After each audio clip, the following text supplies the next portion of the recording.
Olá, meus queridos alunos do 7º ano, tudo bom com vocês? Espero que estejam todos bem, todos com saúde. Galera, então a gente vai para mais um vídeo aqui e dessa vez a gente faz um vídeo finalizando a nossa apostila do primeiro bimestre, tá? Finalmente a gente terminou a apostila do primeiro bimestre, mas lembrando que nós atrasamos um pouquinho devido àquelas 2 aulas de equações que eu acabei tendo que dar antes dessas matérias que a gente viu por último, porque vocês perceberam que se a gente não soubesse encontrar o valor do número desconhecido, né, do x, do y, a gente não ia conseguir dar andamento na matéria, certo? Então, por isso que a gente atrasou um pouquinho aí, tá bom? Então, aqui a gente vai entrar na matéria de triângulos, tá? Todo mundo já sabe o que é triângulo, a gente já trabalhou triângulo no ano passado, nós já trabalhamos algumas propriedades dos triângulos, reconhecer um triângulo, quanto aos lados, quanto aos ângulos. E nessa aula aqui, especificamente, a gente vai fazer a condição de existência de um triângulo, se eu posso ou não construir um triângulo devido à medida dos catetos, e a gente vai trabalhar também a soma dos ângulos internos. Então, a condição de existência é o seguinte, é para saber se eu consigo construir um triângulo ou não, dependendo da medida dos lados, dos catetos. Aqui primeiro, ó, nós temos aqui um cateto medindo 4 centímetros, outro medindo 5, outro medindo 5,5. A gente dá para ver aqui que quando eu junto esses 3 segmentos de retas, eu junto eles, eu consigo fazer triângulo, ó, fechou. Né? Eu fechei os 3, então eu formei um triângulo. Isso é possível. Nesse segundo exemplo aqui, ó, um cateto mede 5, o outro 2 e o outro 1. Deu para ver que não rolou o triângulo aqui, ó. A gente não ligou. Mesmo se a gente ligasse aqui, ainda ia sobrar esse pedaço de reta. Não pode. Por que será que eu não consegui fazer esse triângulo? Porque ele fere a condição de existência. Para que um triângulo exista, eu tenho que obedecer essa condição de existência que diz o quê? Que o maior lado de um triângulo é menor que a soma dos outros dois. Então, o lado maior, ele sempre tem que ser o tamanho dele menor do que a soma dos outros 2 catetos que sobram. Como assim? Vamos para cá. Aqui eu botei alguns exemplos, para saber se é possível ou não a construção. Então, tem um cateto medindo 10, o outro 8, o 8, 6. Quem é o maior? O 10. Então, eu vou isolar o 10, ó. 10 tem que ser menor, porque eu não disse aqui que tem que ser menor. 10 tem que ser menor que a soma dos outros 2. Quem são os outros 2? 8 e 6. Então, 8 mais 6, a gente sabe que é 14. Então, 10 é menor que 14? Sim. Então, aqui, se eu fosse desenhar esse triângulo, eu ia perceber que era possível fazer. Ele ia conseguir ligar as 3 partes. No outro exemplo, o lado maior é o 7. O 7, a gente começa sempre pelo lado maior, a gente vai isolar ele. 7 é menor que 5 mais 1? 5 mais 1 é 6, né? 7 é menor que 6? Não. Então, aqui eu não posso construir triângulo. Se eu for fazer isso na régua, se vocês quiserem testar isso em casa, né, vocês vão ver que não vai fechar esse triângulo. Acho que nós fizemos isso ano passado com canudinho, não foi? Se eu não estou enganada. Aqui, o lado maior é 12. Então, 12 eu isolei. 12 é menor que 8 mais 4? Vamos fazer o cálculo.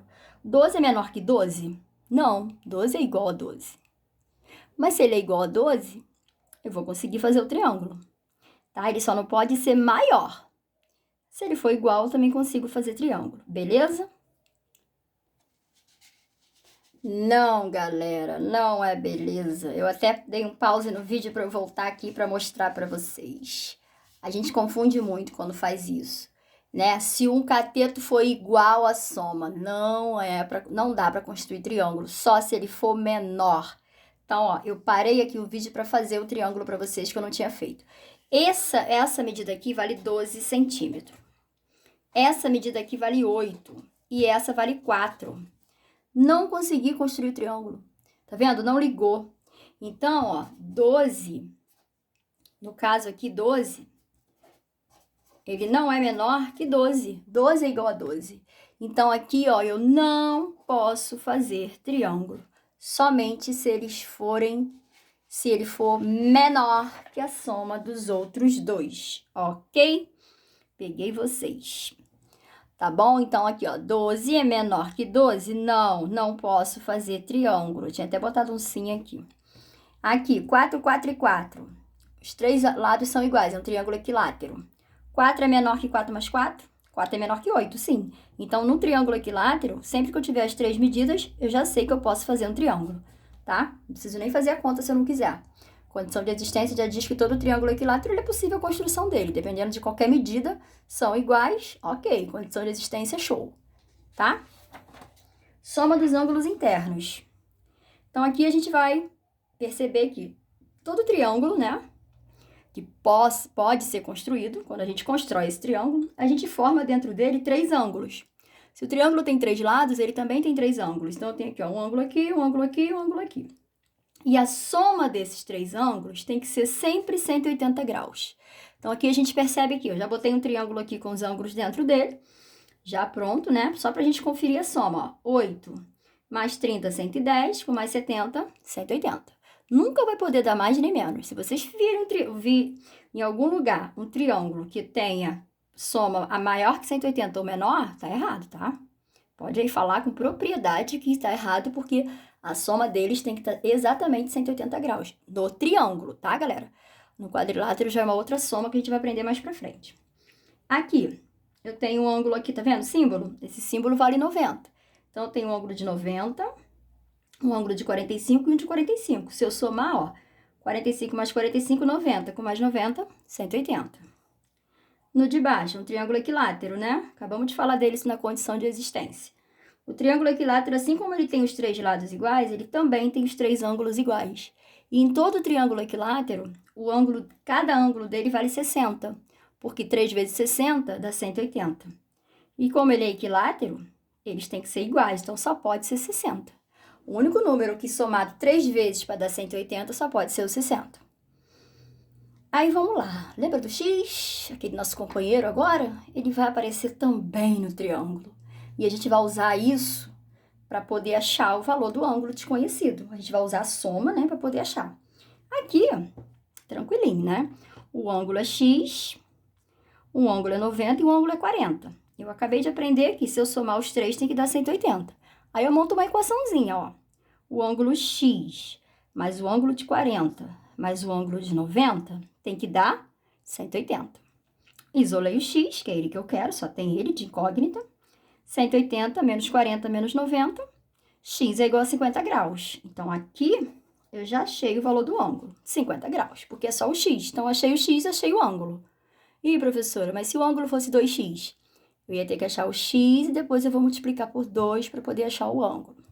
Pode deixar que a gente vai fazer exemplo aqui. No segundo exemplo, 60, 60 e X. Aqui dá para fazer até de cabeça, né? Mas eu vou fazer a equação e depois eu explico como é que a gente faria isso pelo raciocínio. Ó, o ângulo X mais o ângulo de 60 mais o ângulo de 60, 180. X é igual a 180 menos 60 menos 60. X é igual a 60. É porque, na verdade, foi o triângulo equilátero, né? Se os dois ângulos da base, ou outros 2 ângulos, já medem 60, significa que o outro também é 60. É um triângulo equilátero, tá? Se você já tem 2 de 60, o outro também é. Tranquilo? Mas aqui é o caminho da equação. Esse outro exemplo. Ó, um ângulo mede x, o outro ângulo mede 3x e o outro ângulo mede 2x. Somando tudo isso, eu tenho 180 graus. Galera, a equação que já tá até arrumada a casa, né? X sozinho vale 1. 1x mais 3x, 4x, mais 2x, 6x. Que é igual a 180 graus. X é igual a 180 dividido para 6. Se fosse 18 dividido para 6, ia dar 3. Como é 180, 30 graus. Aí eu pergunto, acabou? Não. Olha o que é o enunciado. Determine o valor do ângulo. Aqui eu achei o ângulo, achei o x, então eu vou ter que substituir. Esse ângulo aqui é x, então ele é 30. Agora, esse aqui, ó, é 3x. Então, eu tenho que fazer 3 vezes 30, 90 graus. Então, esse daqui, 90 graus. E esse? Esse é 2x.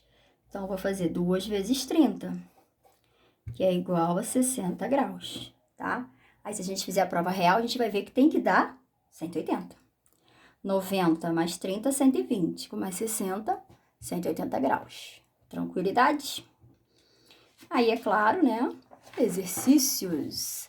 Então, ainda na apostila do primeiro BIM, né? Apostila ainda do primeiro bimestre. Nós temos a página 141 e 142. Vocês vão fazer do 2 até o 10, direto, né? Do 2 ao 10. Depois, vocês vão fazer o 12, o 17 e o 18. Tá bom, galerinha? Galera, faça com atenção, a matéria é bem tranquila, mas qualquer dúvida, leva a dúvida pra live pra gente poder bater aquele papo legal nas lives, que é o papo de tirar dúvida, tá bom? Então eu aguardo vocês. E no próximo vídeo já estaremos no segundo bimestre. Já matéria nova da apostila nova, tá bom? Fiquem com Deus.